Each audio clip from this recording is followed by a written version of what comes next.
हमारे सनातन धर्म में हर 12 वर्ष में लगने वाले इस महाकुंभ मेले का बहुत महत्व है और उतना ही महत्व है कल्पवास का। तो आइए जानते हैं सनातन धर्म के इस महाकुंभ मेले में कल्पवास का महत्व। प्रयागराज में 13 फरवरी 2025 को पौष पूर्णिमा के स्नान के साथ ही इस महाकुंभ मेले का शुभारंभ होगा।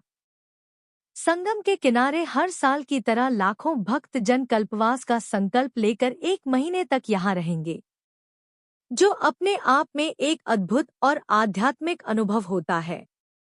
कल्पवास मनुष्य के आध्यात्मिक विकास का जरिया होता है। हम कह सकते हैं कि अपने सनातन धर्म को जानने और समझने का इससे अच्छा कोई जरिया नहीं हो सकता। संगम के तट पर कुछ विशेष नियम धर्म के साथ माघ के पूरे महीने पुण्य फल प्राप्त करने की इस साधना को कल्पवास कहा जाता है। कल्पवास करने वाले साधक नियमों का पालन करते हुए ध्यान, सत्संग और साधु महात्माओं की संगति का लाभ भी लेते हैं। कल्पवास वेदकालीन अरण्य संस्कृति की देन है। जब प्रयाग में कोई शहर नहीं था, गंगा जमुना के पास घना जंगल था, तब यह भूमि ऋषियों की तपोस्थली थी। ऋषि मुनि इस जंगल में ध्यान और तप किया करते थे।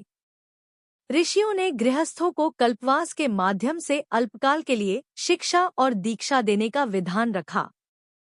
आज भी कल्पवास जनमानस के लिए आध्यात्म की राह का एक पड़ाव है, जिसके जरिए स्वयं पर नियंत्रण और आत्मशुद्धि का प्रयास किया जाता है। बदलते समय के अनुरूप कल्पवास करने वालों के तौर तरीकों में कुछ बदलाव जरूर आए हैं, लेकिन कल्पवास करने वालों की संख्या में ना तो कमी आई है और ना ही आधुनिकता इन पर हावी हुई है। सूर्य के मकर राशि में प्रवेश करने के साथ शुरू होने वाले एक मास के कल्पवास से एक कल्प यानी ब्रह्मा का एक दिन के बराबर का पुण्य मिलता है। कल्पवास में कुछ विशेष नियम बताए गए हैं। जो इन नियमों को नहीं मानते उनका कल्पवास पूर्ण नहीं माना जाता। वो नियम इस प्रकार हैं। सर्वप्रथम ब्रह्मा मुहूर्त में उठना, नित्य पवित्र नदी में 3 बार स्नान करना, सत्यवचन बोलना, अहिंसा, इंद्रियों पर नियंत्रण, ब्रह्मचर्य का पालन, सभी प्राणियों पर दयाभाव, व्यसनों का त्याग, त्रिकाल संध्या, पितरों का पिंडदान, अंतर्मुखी जप, दान, संकल्पित क्षेत्र से बाहर न जाना, सत्संग, देव पूजन, किसी की निंदा न करना, साधु संत की सेवा, एक समय भोजन और भूमि शयन। इनमें ब्रह्मचर्य, उपवास, सत्संग, देव पूजन और दान का ज्यादा महत्व है। मान्यता है कि कल्पवास के 1 महीने संगम तट में रहकर व्यक्ति जीवन मृत्यु के बंधनों से मुक्त हो जाता है। कल्पवास के दौरान स्नान करने का वही फल है जो रोज करोड़ों गायों के दान का है।